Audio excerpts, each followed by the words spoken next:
Hello, hello, hello, and welcome to another episode of Break the Cycle with me, your host, Joshua Smith. I hope everyone is having, no one's having a good Monday. Monday sucks.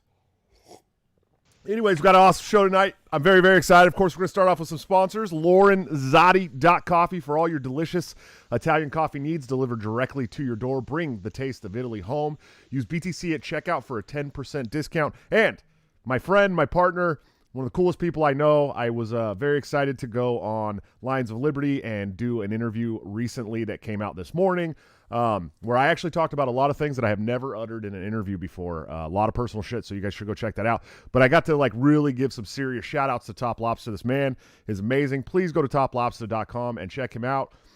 He made this awesome The Gun Debate is Over shirt that I'm wearing, and, of course, this awesome custom Break the Cycle pillow that you can order and have on your couch during the show. Cuddle up with a piece of the show. Use BTC at checkout for a 10% discount. And AnthemPlanning.com, executive producers of the show. Wonderful people for all your emergency crisis needs. Definitely check them out. See what they can do for you today. So, today we have an awesome guest, like I said. He may not be Dave Smith, but he is definitely heavier than 40 pounds. He can definitely build a gazebo, I'm sure.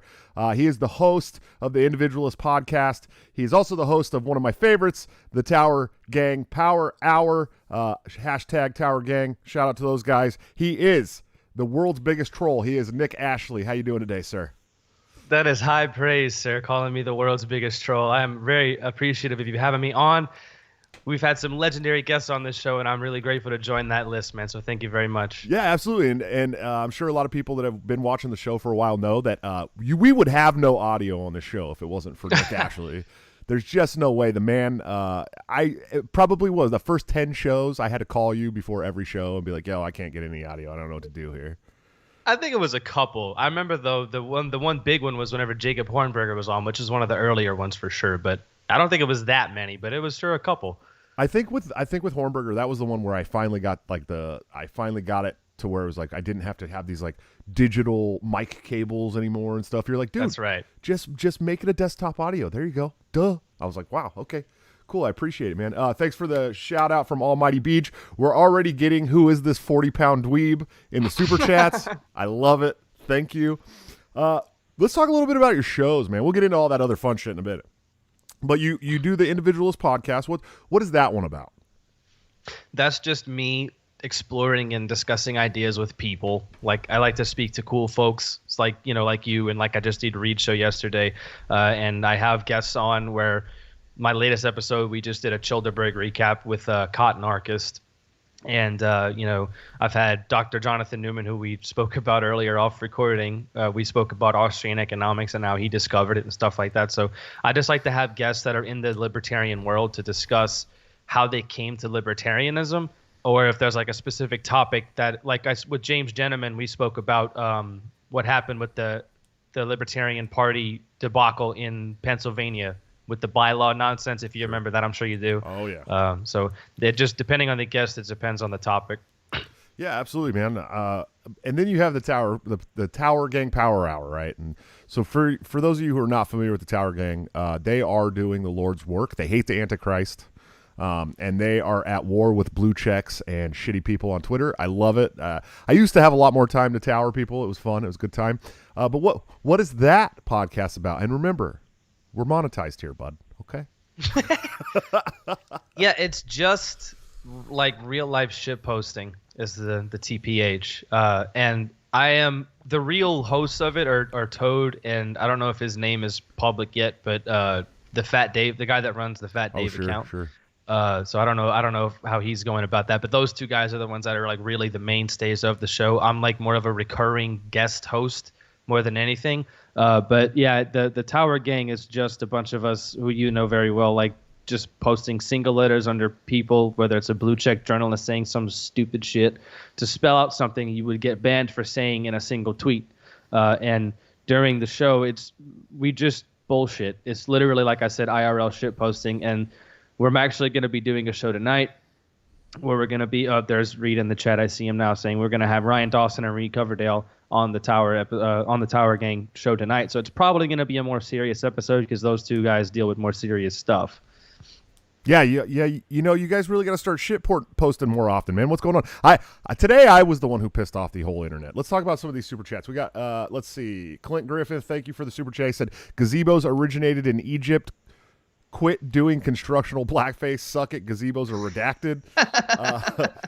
That was good. That was a good super chat. But well, I did real life blackface, so it doesn't matter anymore. Yeah, let's talk about that. You were just brave, very stunning and brave. What was that all about, buddy? What drove you to doing blackface? I'm a troll, man. I don't know. I just did it. Like a lot of I actually have been told, Will Fight is in the chat right now. The other night he asked me on voice chat. He was like, Nick, how do I reach your levels of don't give a fuckness or something like that? I'm like, I don't know. I just am. I think it's like the right amount. Not even joking. It's the right amount of like autism and neuroticism. You know what I mean? Sure. Like if I had too much, which I might have a little too much after today, I kind of figured, but if I had any more, I would just be spurging out all the time. And if I didn't have enough, I wouldn't be brave enough to, I don't know if brave is the right word, but stupid enough to do some of the shit that I do. Sure. Yeah, absolutely. Top Lobster says, chilling in a pool in Florida under a very heavy gazebo. I hate the Antichrist. We hate the Antichrist too, buddy. We do. So recently, I mean, it's been a couple months now. I saw the change, Nick. Like you were pretty like chill, and then all of a sudden you hit like this fuck it I don't care button anymore, right? And you have just been pissing the internet off repeatedly over and over and over again. I love it. I think it's great. Okay. I had some guy today. Oh, so there's this the chair of the old chair of the Tennessee Libertarian Party. His name's Josh. I like the guy. Nice. He's a nice enough guy. I think he's a little blue pilled sometimes. But he came to me today and he's like, "What happened to 2018, Josh?" I really liked 2018, Josh. And I was like, these assholes online have radicalized me. You know what I mean? Like how you can watch these people attack me and my family and all this shit for 4 years straight.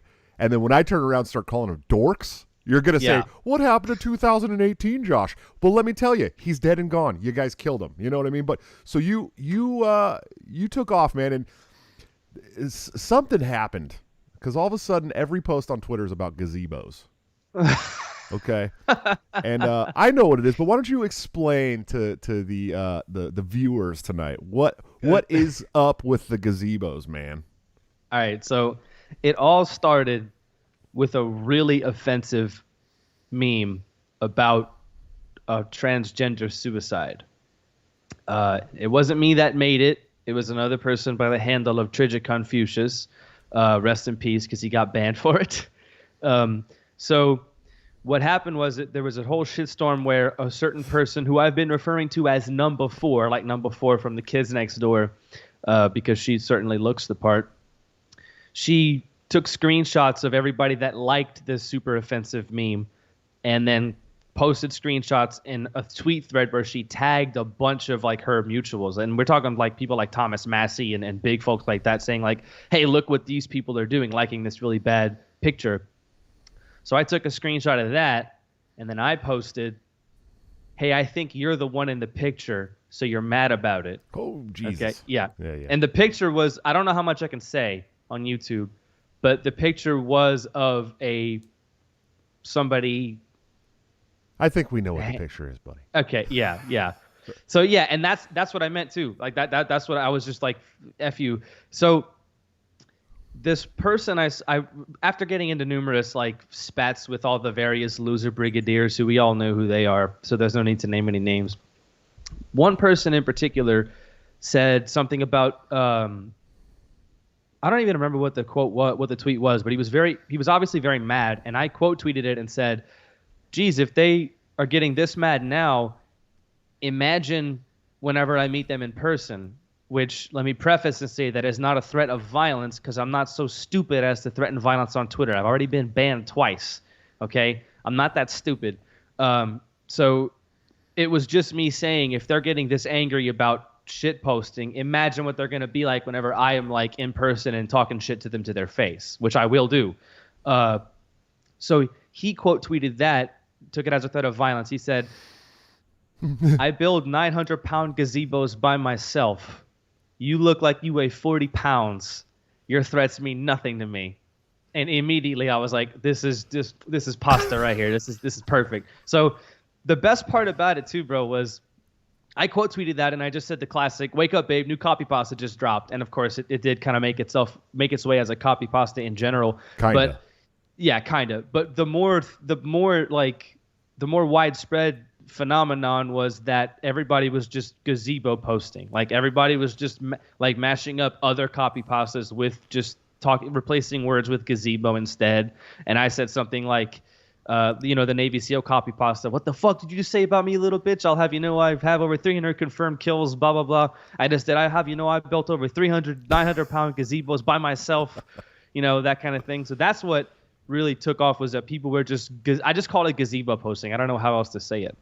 My favorite part about the whole thing was the guy was like, this isn't going to work. People already know what I do for a living. But no, dude, it actually took off. And we had state LP accounts gazebo posting. I saw that. Colorado. Yeah, Colorado, who I actually commanded them to follow me on Twitter, and they did. So the LP Kentucky, who I know one of the people who runs the LP, one of the LP Kentucky accounts, or there multiple people run it, but I know one of the people that does.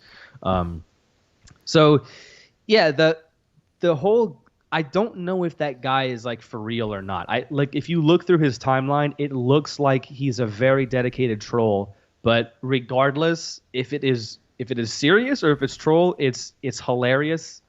If it's serious, it's great. If it's not serious and it's a troll, then it's absolute art, because this shit is awesome. Sure. Yeah, no, it has been great. And so the thing is so Ryan and I have followed each other for a long time. Ryan Dawson's the one who posted this, by the way. Dawson, right? Is his last? I think his last name is Dawson. Maybe. No, not Ryan Dawson. You talking about the guy that did the gazebo thing originally? It's Ryan something. Oh, do you want to say his name? Yeah, because I know it. Yeah, yeah, Ryan Lawrence. Lawrence. Why did I think Dawson? Because Ryan Dawson is someone else, but I don't know. Anyways, so Lawrence, that's right. Maybe it's because Reed was saying Dawson in the chat, but yeah, that's probably what it is. So I've been following this guy for a while, and he's been following me for a while, right? And he does kind of jump on like the blue pilled like loser brigade like train every once in a while, and I'm like, what's going on here? And so I actually hopped on that thread where that started at, and I was like, dude, bro, what are you doing? Why are you doing this? I was like, hey, listen, dude, you're like all excited about basic construction. Let's be honest. If you're building something, gazebos are not the hardest one to build, right? Like, yeah. It's just not. It's like four pillars and a roof, man. It's not that hard to do, dude. Like, okay. Like, I've been in trades for over 25 years or something like that, right? Like, if I'm going to brag about my basic construction skills, I'm not going to start with the gazebos. Yeah. You know what I mean?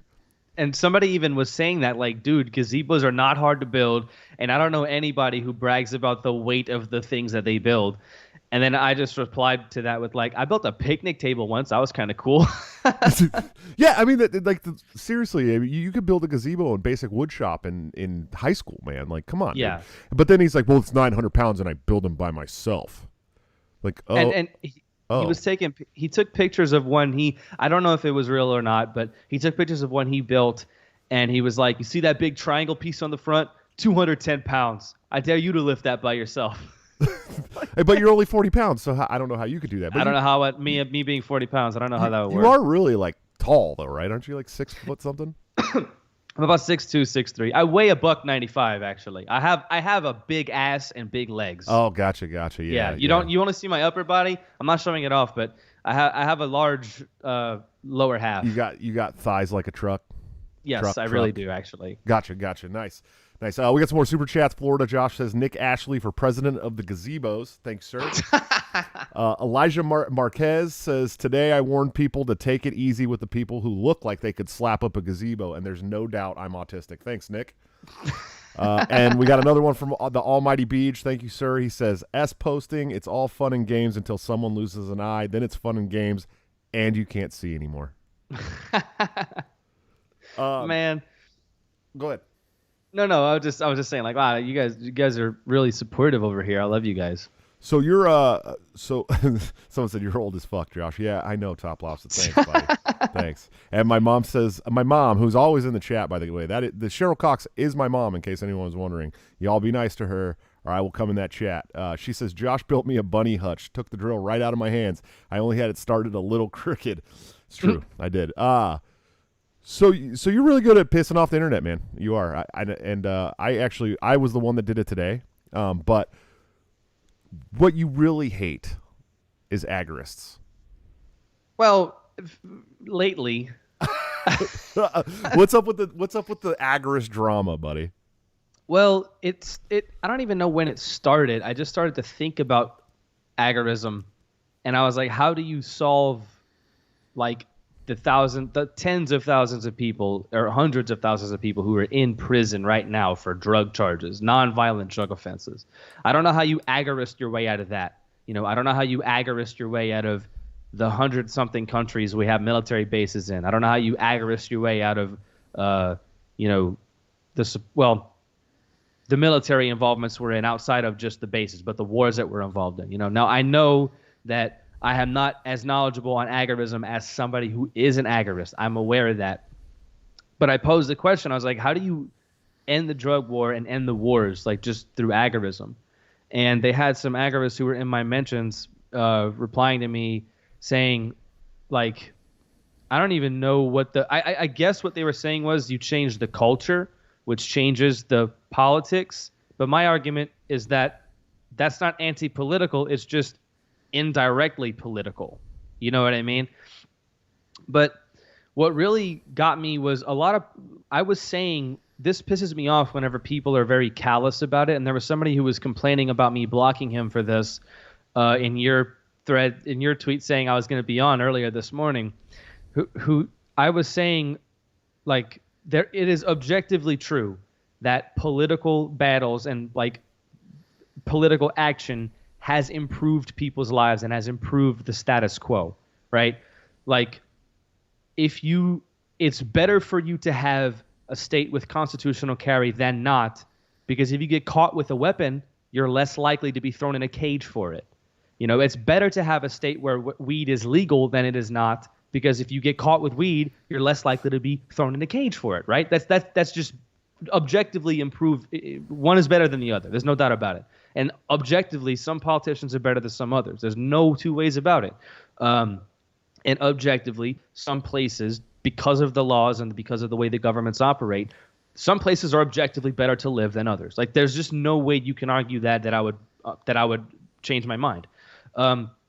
So I said something like that, where I was like, improvements over the status quo are good.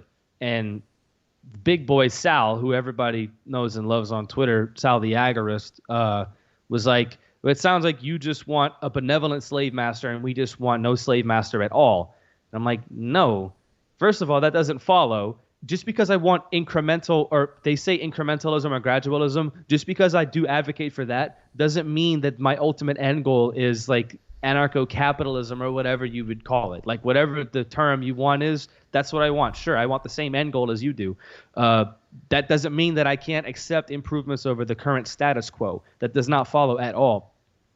And there was this one. Let me get back to the guy that I blocked and who was pissed about me blocking him because he was saying I didn't want to. I don't remember what he said. I got mad because he made a joke about golf clapping. But what it was I was saying, how do you solve the drug war? And he was like, well, you change the culture and then the drugs won't. I don't even remember his argument. But then I posted an article. I was like, agorists didn't do this. It was an article where in Birmingham, Alabama, they pardoned 15,000 marijuana convictions. Now, some of them were in the past and some of them were just like cleaning people's records so they can get jobs and shit. Objectively improvements in people's lives. Some people were let out of prison for this, by the way. It's not like it was just people's lives being improved. And his response to that was, oh, like golf clap. Now these people are free to participate as tax cattle. I'm like, fuck you. These people's lives were objectively improved by an actual political action. I don't know how you're going to be so callous as to say, well, just because it wasn't done via agorism, I don't like it. That's absolute bullshit, and there's no reason to be such a purist. Sure. No, I agree.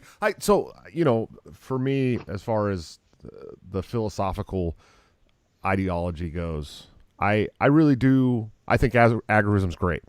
Don't get me wrong. Yeah, sure, right. But that's my thing. I got no beef with agorists who are like showing people how to subvert the state, showing people how to avoid paying taxes, showing people how to 3D print guns. That's good.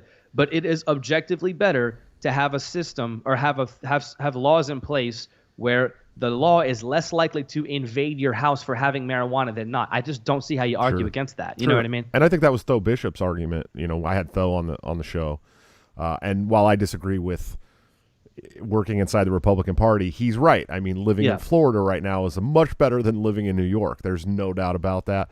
And I think it's the same argument with you. I mean, you know, and it's the same argument with me as well. You know, that's why I obviously work inside the political sphere, right?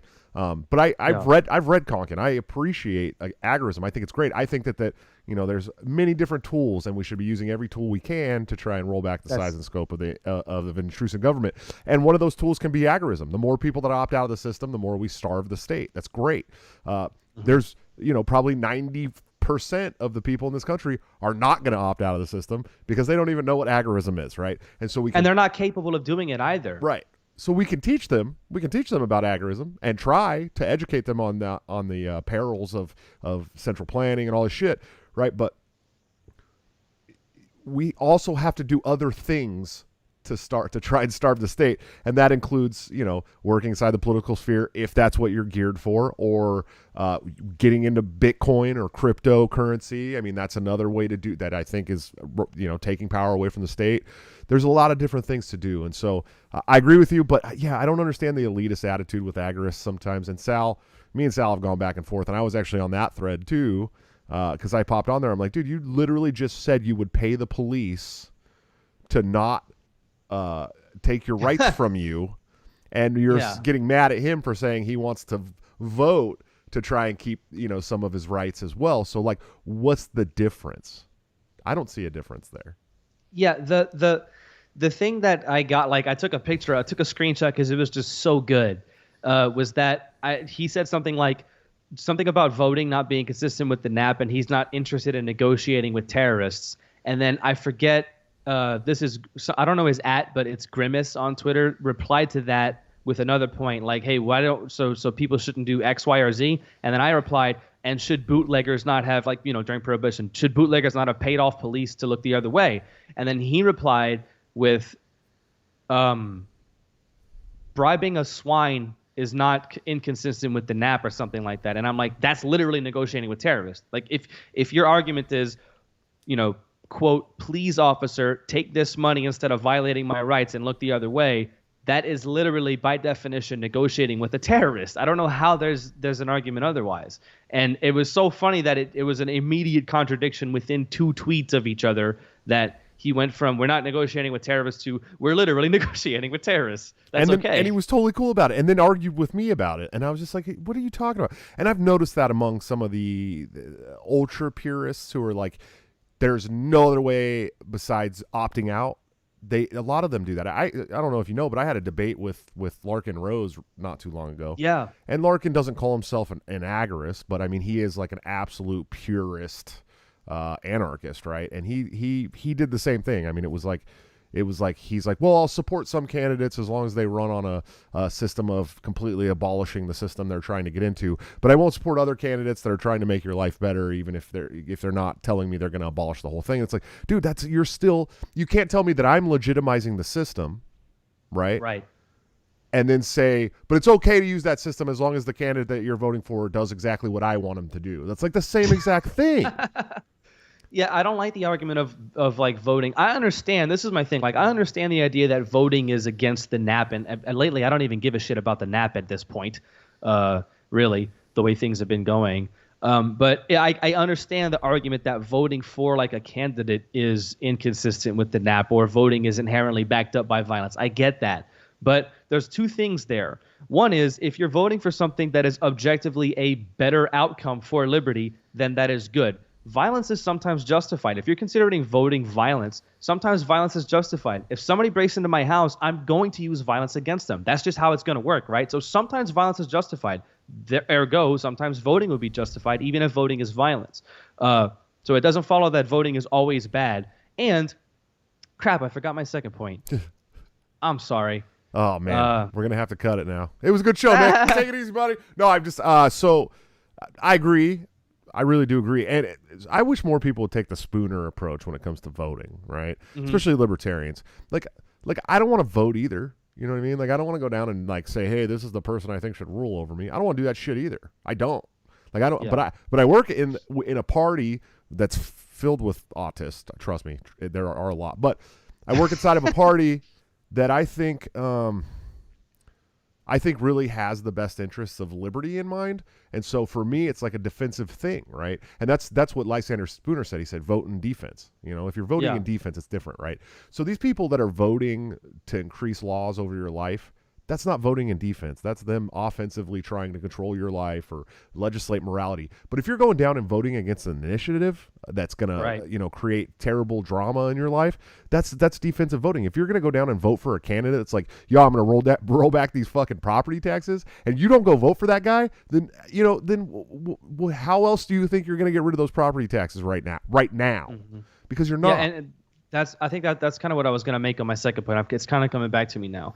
It's if the current status quo, or if what you're going to be voting for is just an improvement over the status quo, because the status quo are what you're voting against. Like, say you're voting against something like a new drug law or a new gun law. If you're voting against something that is objectively infringement upon liberty, then yeah, that's literally like defensive violence. It's literally like self-defense at that point. But yeah, I'm glad you brought that up, because that was actually what my second point was. I had forgotten. We're like two peas in a pod here, Nick. You know what I mean?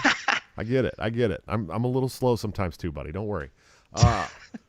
Words that make you cringe. Duopoly. Oh, goodness, yes. Why? Why do you hate that word? Ron Paul said it all the time, buddy. Because it's not that the word itself now, it's the association of the people that use the word, which isn't fair. It's not fair. I understand that that's not right to do.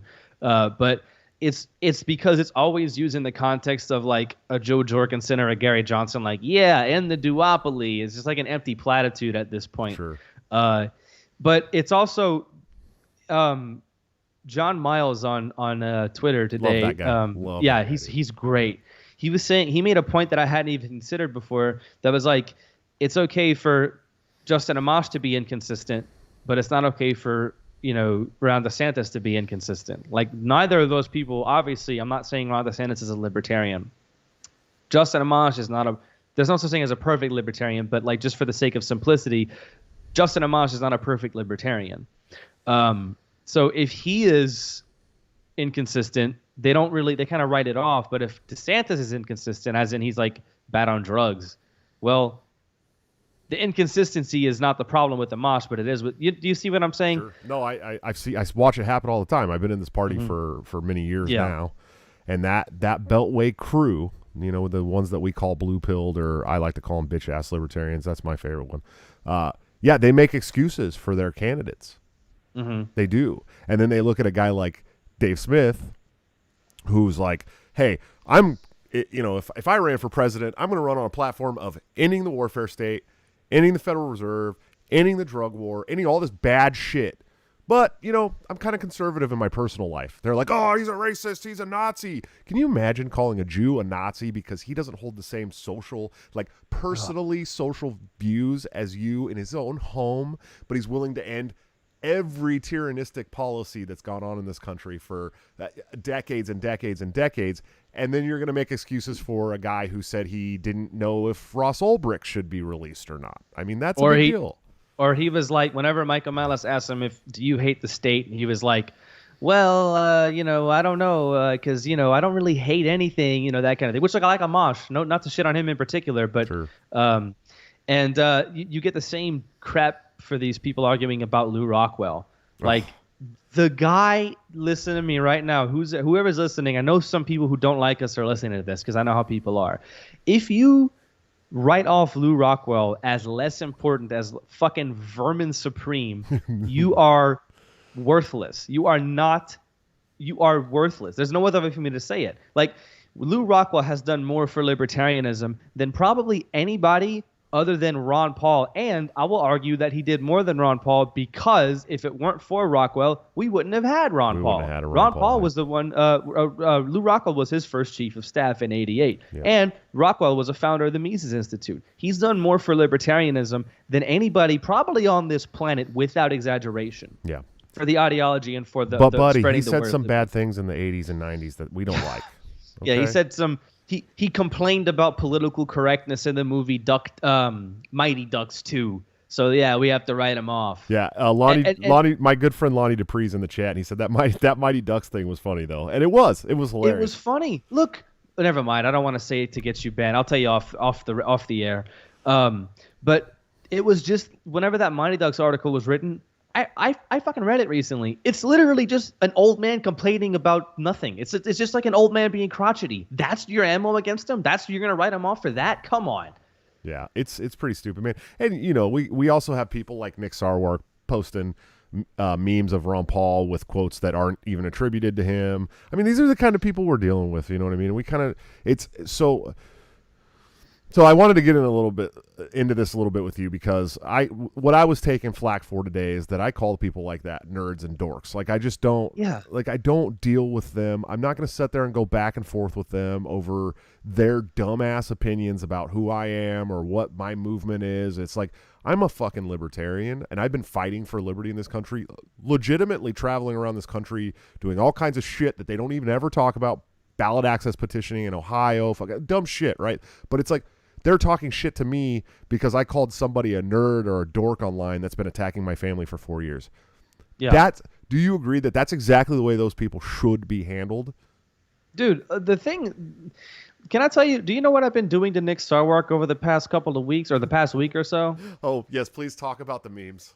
They're my favorite. So I was at Childerberg last weekend, over Memorial Day weekend, not last, but the one before. And I got home, and I was laying in bed with both of my dogs. I took a picture with both of them, but one of them I was laying, and it looked really funny. Like I was laying sideways, and I had my dog with me, and it hit me. You know that picture of Sarwark where he's sitting after he got his vaccination, and he has like the Band-Aid on his arm? Sorry, it's just his black and white. His Fauci ouchie. Yeah. Oh, God. So I just sent in the group chat, one of the group chats I'm in. I was like, bro, can somebody take this picture of me and this picture of Sarwark and make it look like I'm like cuddling him? And somebody immediately, like within 5 minutes, just drew it up and sent it back.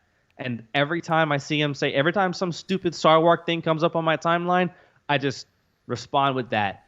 It ratios him every time. People love it and it's hilarious and it's got to be humiliating for him. Like today, he did one where he made a quip about Peter Quinones, who's going through a divorce right now, and it's public that he's getting a divorce. Shit, that was. So he was like, people who are going through divorces shouldn't be assholes in public. And I just responded with the picture and tweeted, I know we're never getting divorced, sweetie. And what the fuck is he going to do against that? Here's the thing. If he says it's homophobic, I'll just say I'm gay. And if he says it's gay, I'll call him homophobic. Right. Well, that was the funniest. He can't win. That was the funniest part about it, because when the first time I saw that picture was he posted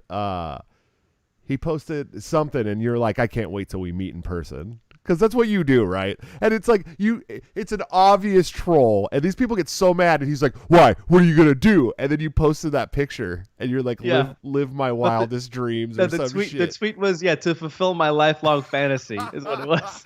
And then what's he gonna say? What do you say to that? Like, how do you deal with that? You know what I mean? It was so good, man. That shit had me rolling so hard. I'm gonna let you in a little secret about Nick Sarwark, though. He doesn't post anything that he doesn't get ratioed on anymore. It's like it's hilarious because I went, when I started in 2017 when I initially ran for chair, I was running against Nick Sarwark. And okay. And he had like 12,000 followers on Twitter, and I had like 1,000. And I was like, someday I'm gonna beat this guy, man. Maybe it won't be in a chair campaign, but I'm gonna beat him at something, right? And so like I made it my life's mission to beat him in Twitter followers, and we passed him up like several months ago now. And I posted about it, and all of his little simps came over, but he only has like 10 of them now. Back when I started, he had like everyone would ratio me and attack me or Michael Heiss. Now he doesn't make a post that has more likes than comments. Like it doesn't happen anymore. You know what I mean? It's great. Oh, we got another super chat from Rogue Liberty Pod.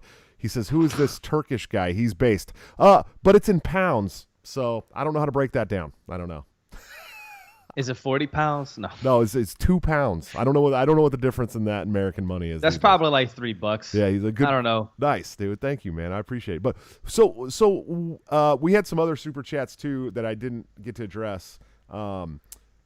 Riley James said, "Can we start a GoFundMe to have Nick do a 23andMe?" And then Level Zero said, "Nick doesn't need a 23andMe. He's a Laplander. He builds gazebos for his reindeer."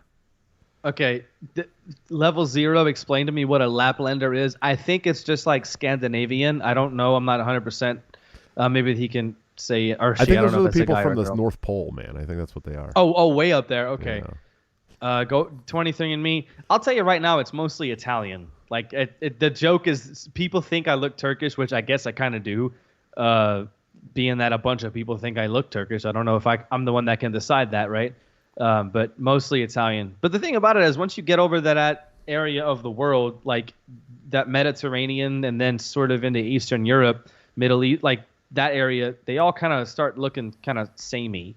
Like Jewish people mistake me for being Jewish. People mistake me for being Middle Eastern or Turkish. And lately, I've just been saying I'm black because I have mostly Italian in me. So And you did a black face too. I did, yeah. So. But this is 2021, man. I'm pretty sure that you are whatever you say you are now. I'm transracial. I actually had in my bio for a bit that I was a BIPOC transbian with the pronouns she, her. Oof, that's like that makes you impervious to any attacks, I think. That's literally what the tweet was. I just said, I am now impervious to criticism or something like that. That's great, man. It's true. It's true. I mean, you're not allowed to say, listen, if it's just some white dude, you can say whatever you want. Who cares? We don't like those people anymore. But if it's, any of those pronouns or any of that shit, you're not allowed to say anything. It's off limits. I'm a big fan of all the white racial slurs that Pulpo and the group had come up with. So I use those frequently on Twitter when somebody gets uppity. You know what I mean? Yeah. Actually, it's funny because I had Pulpo on my first show, and it's the only one that YouTube will not let me monetize still, unfortunately. That's not surprising. Not at all. It was great. It was the best monologue, one of the best monologues I've ever had on this show. If you guys get a chance, go back and watch my very first episode. It was about Waco, and I had Pulpo come on, and he just gave the most epic rant you will ever hear in your life. It was amazing. And someday I'm going to get back to doing some of those solo shows, I think. Once the Patreon and everything's rolling in really good, I'll probably start doing 5 shows a week, and that'll mean some solo shows too, where we can bring the shit posters back, the Twitter shit posters, because those were so much fun, dude. You know what I mean? I had like that jar of mustard on and Clint. Mostaza, and so it was a lot of fun. I kind of got into this platform where now I'm just having people on, guests for the whole show and stuff. But I will get back there once I can do daily shows, and I think that's not too far away. But so what's up, man? What's next for Nick Ashley? Dude, I'm doing like everybody's show this week. Like yesterday, I was on Reed Coverdale. Saturday, I recorded with Rogue Liberty, who's in the chat right now. Tomorrow, I'm doing a show with LB Muniz, who's awesome. Oh, I love that guy. Yeah, people need he has like such a small Twitter following. He deserves so much more. That guy's great. He's really, really smart. Wednesday, I'm doing another show. Friday, I'm doing a show with Tommy Salmons. Tonight, I'm actually going to be doing another thing because of a power hour thing.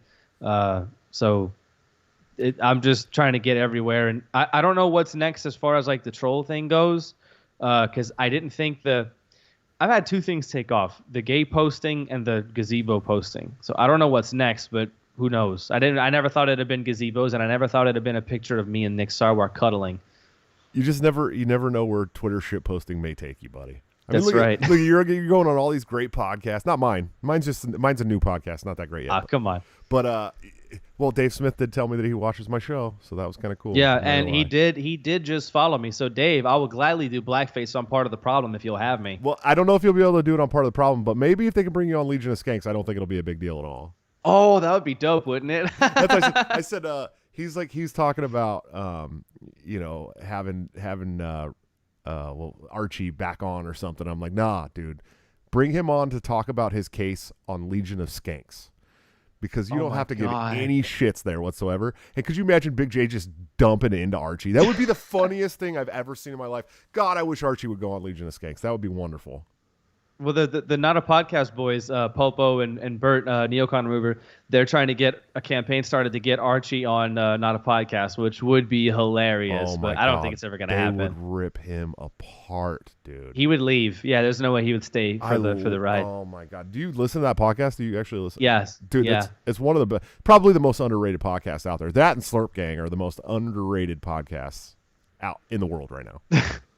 Yeah, they just talked about on Not a Podcast. They talked about the Sarwark picture, and Lee Enfield said it was his favorite picture right now. So I'm proud of that. It is a good picture, and it's making the rounds. I mean, people are posting it all over the place. Like I said, dude, you never know where shit posting might take you. You know, I don't know, man. What are you guys going to talk about tonight on Tower Power? I don't know. That's kind of one of those things that is. Since it's IRL shit posting, that's one you never know where it's going to go. Toad and Cole already have. I said his name. I don't know if I'm supposed to. I'm sorry.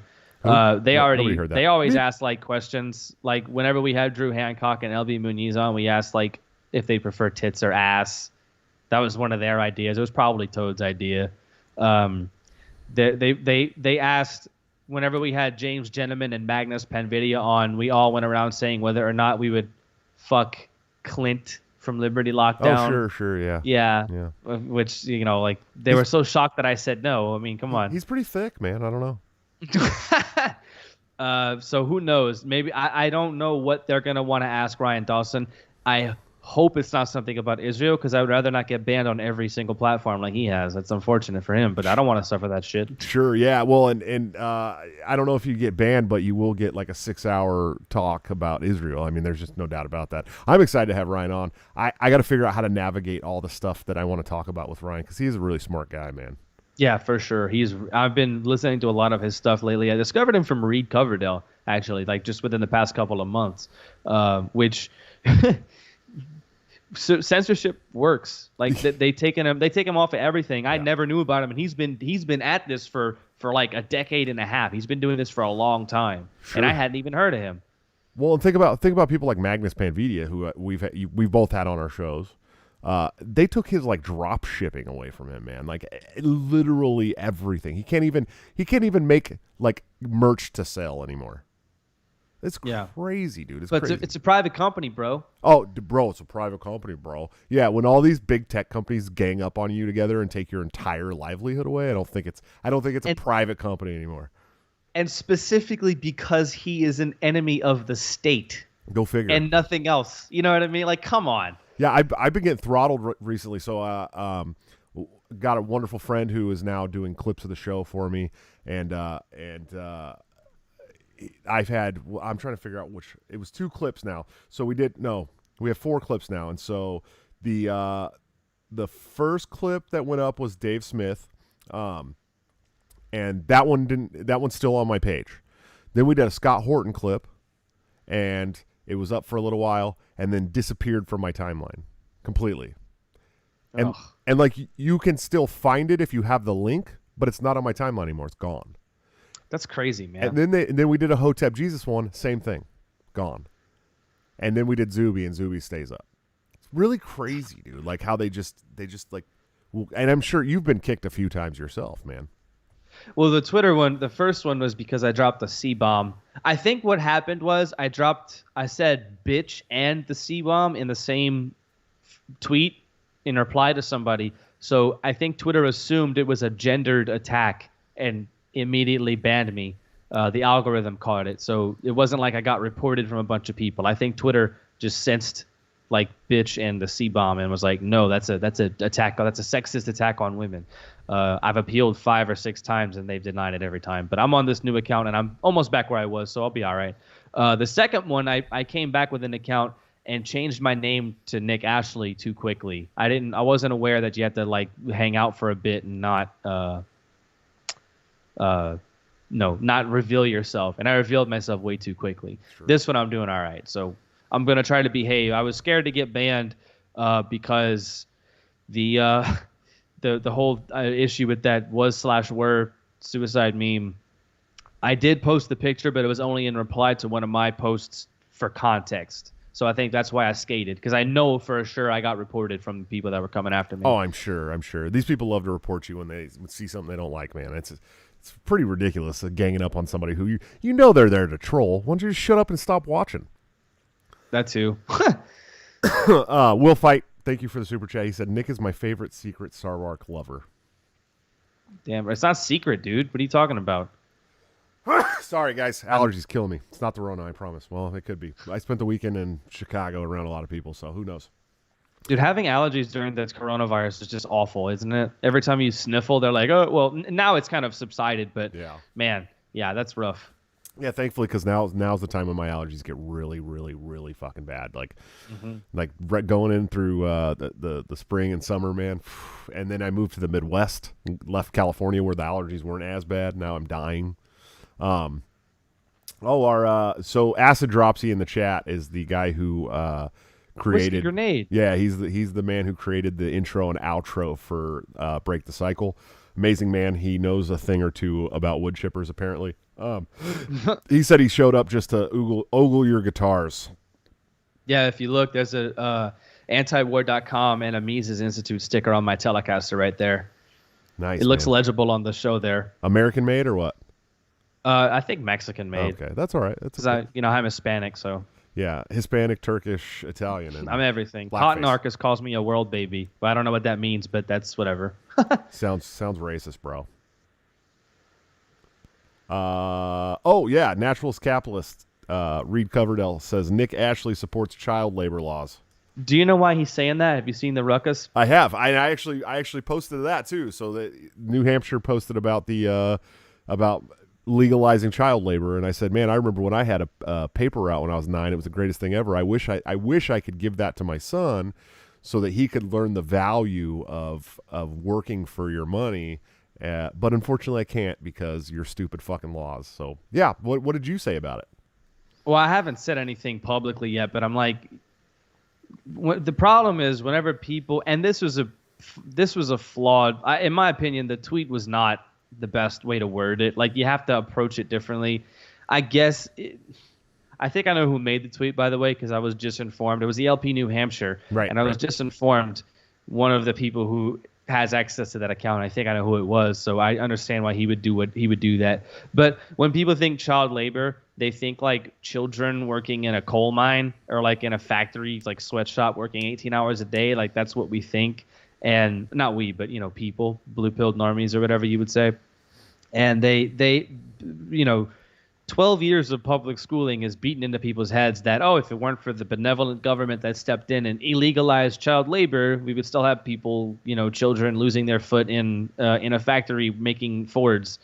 So that's what people think. That's what's beaten into our brains about child labor. But if you really think about it, child labor is not like literal manual labor. It just means working. Like a kid folding clothes for his parents, that's technically child labor, but he's doing it for free. You know what I mean? Like, if a kid wants to mow lawns, or like you just said, a paper route, which is like a quintessential American thing, kid having a paper route just on his bicycle but not in anymore. The morning. It's over. Kids can't do it anymore. Sucks. That's not labor so much as, by definition, maybe I guess it is, but it's not the general like connotation of labor kind of implies it's hard and physical. That's not what we really mean when we're talking about child labor. And a lot of kids would be better off learning how to weld, learning how to like do carpentry, learning how to build 900-pound gazebos. Dude, seriously. Instead of being in like trigonometry whenever they're 15 or whatever. You know what I mean? I know you're not trigonometry that young. Just a general. I don't know why I said that. But a lot of kids would be better off doing that rather than going through 12, 13 years of school. That they wasted 3 or 4 years on high school when they could have been learning a trade and be way ahead of everybody else. Sure.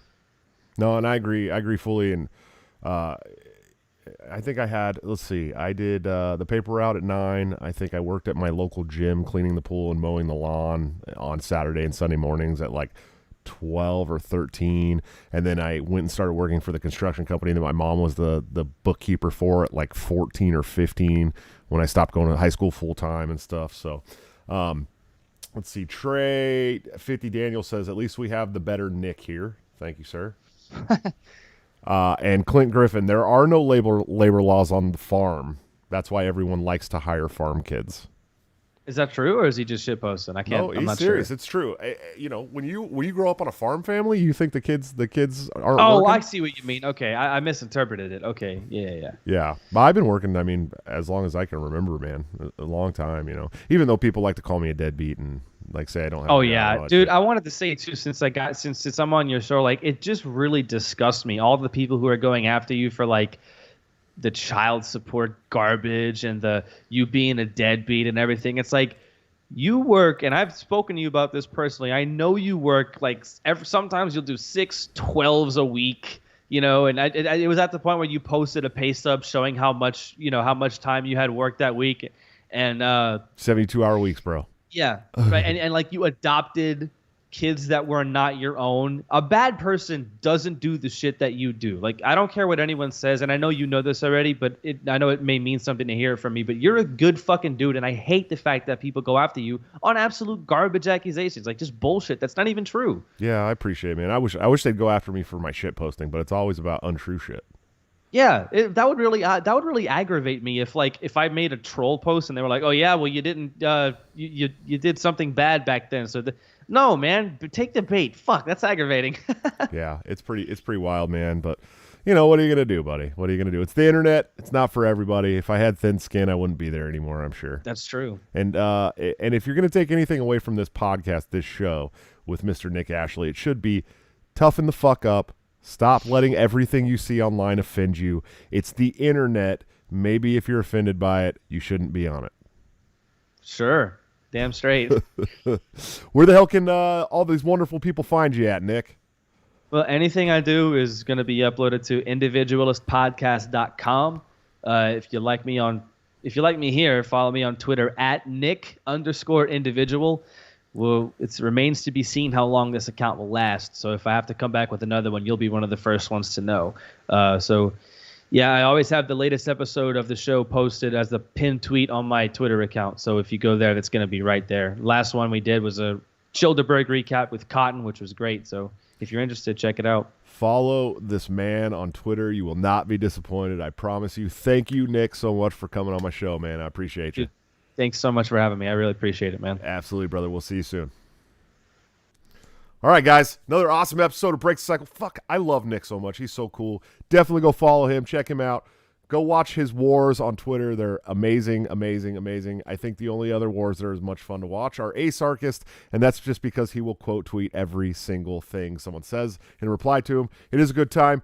Go check out our sponsors, guys. Lorenzotti.coffee for all your delicious Italian coffee needs. Not Turkish, Italian. Use BTC at checkout for a 10% discount. Of course, my friend, my partner, toplobster.com for all your wonderful graphic needs. Please, go give this man your money. It's how I pay him for the show.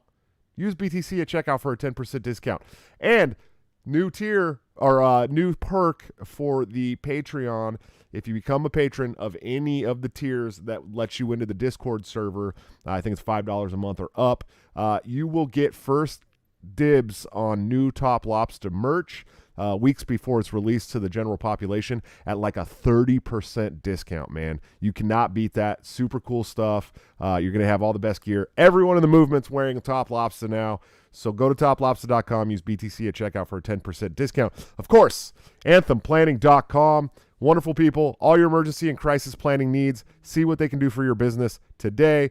See what's coming up on the show. Wednesday, I got my friend Angela McCardle on. Super stoked. We're hoping that she will be the chair of the National Libertarian Party in 2022. Very excited to have her on. Like I said, as someone who has run for chair twice now, it's going to be a good conversation, I promise you. And on Friday, I will have Olivia Rondeau on.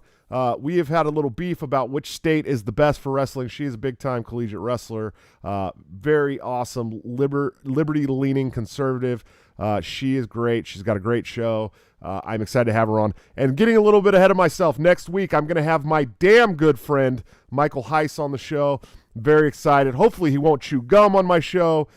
He may, but may not. Love the guy to death. That is one of my best friends in this movement. That's going to be a great show. We have been through so much shit together over the last 4 years that that episode is probably going to be very cathartic for both of us. Be there or be square. Guys, please check out the Patreon or the subscribe star if you hate Patreon. It's patreon.com/break the cycle JS.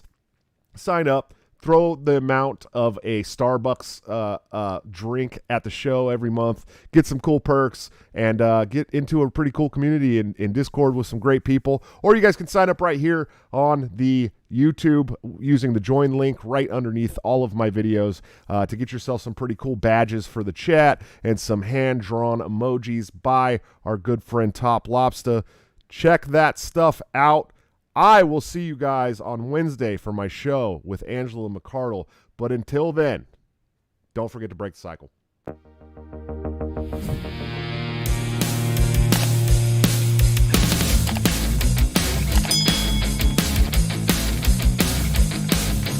Due to legal reasons, I just have to explain.